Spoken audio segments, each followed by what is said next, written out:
Hi everybody, welcome back to my channel. I'm hoping you're having a great day.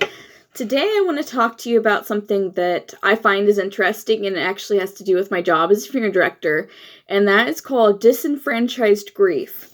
So an example of disenfranchised grief, the definition, and I'm reading this from a source, it says, when a person's grieving doesn't fit in with your larger society's attitude about dealing with the death and loss. So that's a very generic definition of it. And I wanted to give you some examples of when this can happen.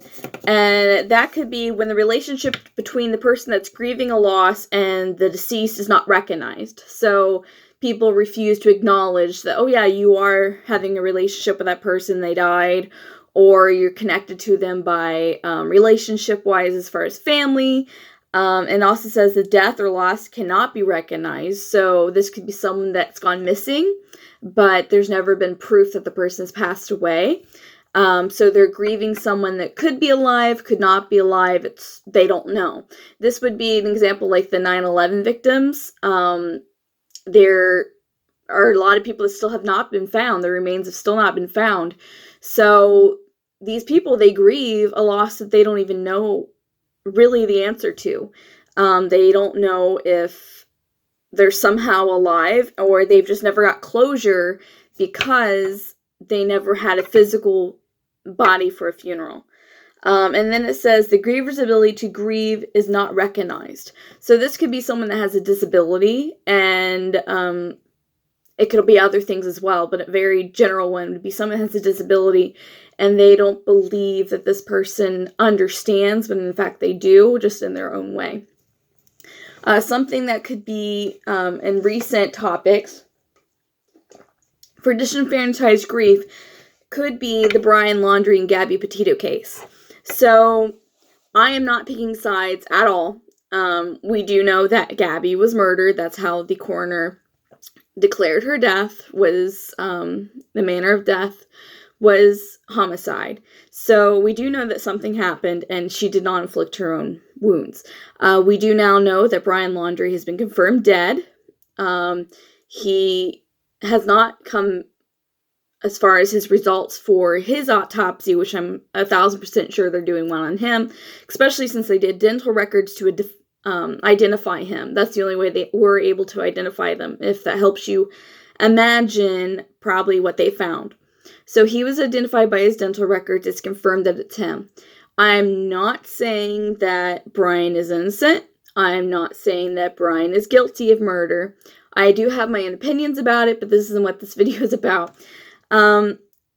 His parents and their lack of participation and help, I'm not discussing that either. Once again, I have my own opinions about that.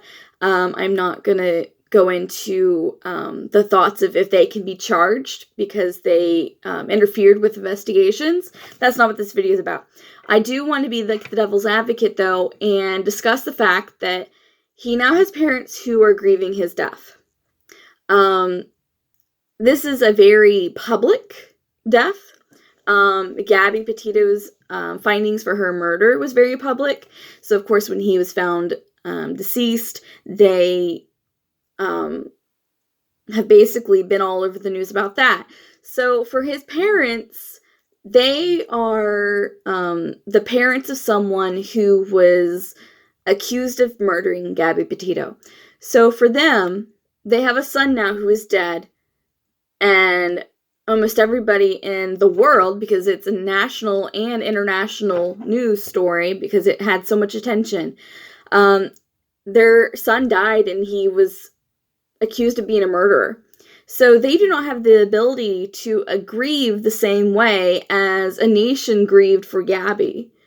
I did not watch her funeral. I did not see pictures of it, but I know there was a lot of involvement with it. Now imagine your son was accused of something, whether he did it or not. That's not what I'm talking about, remember. And your son dies, however he died, and you have protesters at your son's funeral.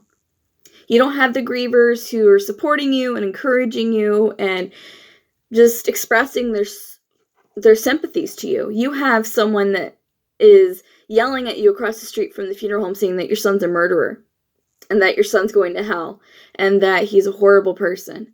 Now, I don't think he's had his funeral yet. I don't know if they're even having one, if they did. So it's just playing devil's advocate by reminding you that there's other people that have felt loss like this, and they're going through that. Their grief is not socially acceptable, because to us, they are grieving someone that is better off gone, according to other thoughts. And I'm not saying that personally. I'm just saying that they are viewing this loss as retribution. They're viewing this loss as something that does not allow Gabby to get justice, so they're angry that he's gone because now we can't get justice for Gabby. Or other people are saying, good riddance, this is what you deserve. So this family has to live with that. His family members who are not his parents that may have cooperated with the police, they feel the same way.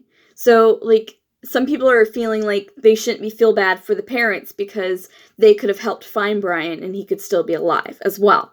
So what about the family and friends? Because there was friends that stepped forward that were trying to help, that were making their comments. And of course they were siding on Brian's side. But what about them? They just lost a friend. They just lost a nephew. They just lost a grandson. Their grief is going to be a little bit more challenging just because it's not socially acceptable. Gabby's family has basically an entire world wrapped their arms around them and consoling them. And there's even, like, a foundation for her. But for Brian, he's just going to be remembered as the guy that killed Gabby. And we have no proof of that. That's been released. And we will unfortunately never know what happened. And whether the parents knew more than what they were saying, which they said nothing, they're struggling as well. And their grief, unfortunately, is going to be ignored because of who their son was perceived as.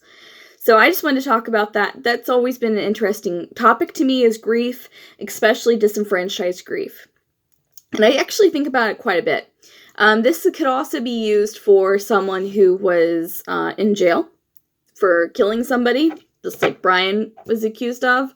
This could be someone that was a terrorist, like the terrorist bombers in the Boston Marathon Massacre. Their families lost somebody too. Their families made a very bad decision.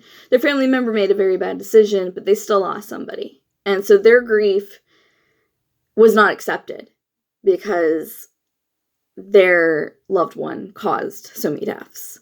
This also goes for school shooters, and they take their lives, or they die because a police officer kills them, or something else happens. So this is more than just like something the Laundrie family is going through. This is something that isn't talked about very much and isn't acknowledged. It's just a very hard topic because grief is so complicated. They say that there's like levels of grief, and where you're at, like denial and pleading and bargaining and searching and acceptance. There's more layers to it. But it's not that simple. It's like a constant swirling motion of emotions. And when you feel like you can't grieve publicly about something because your loved one did some things that are not acceptable, grief can be very challenging to coordinate and path your way through. So it's just a thought I had last night. It came to me and I thought, I have to talk about this because I think this is an interesting topic for me. And I wanted to say shout out to my new subscribers. Thank you for subscribing. I did get quite a few new subscribers on my 30th birthday post, so thank you. And by the way, this video is sponsored by my newest subscriber, Jeremy Good. Thanks, Jeremy. I appreciate your sponsorship for this video. I promised you get in this next one. See, it didn't hurt, did it? Just push the subscribe button. It didn't hurt. You're okay. If you're not subscribed, please subscribe. I have some plans going on in the works up here for some new videos, and I'm going to get more into the funeral industry questions and how you can get into the funeral industry if you have questions about that, my average life and day as a funeral director, embalmer, and crematory operator. I'm going to talk about that as well. I'm going to talk about cremation. I'm going to talk about burial. I'm going to talk about alkaline hydrolysis, which isn't even illegal in Ohio. So I want to talk about all those things, and I will get to those. I know I do a lot of Among Us videos, but like I've said in the past, those videos are basically for me to unwind and have fun, and I record them because why not? So I hope you guys are having a great day. Remember to be kind to each other. This world sucks. Be kind to yourself as well, and know what? I appreciate you guys. Bye-bye.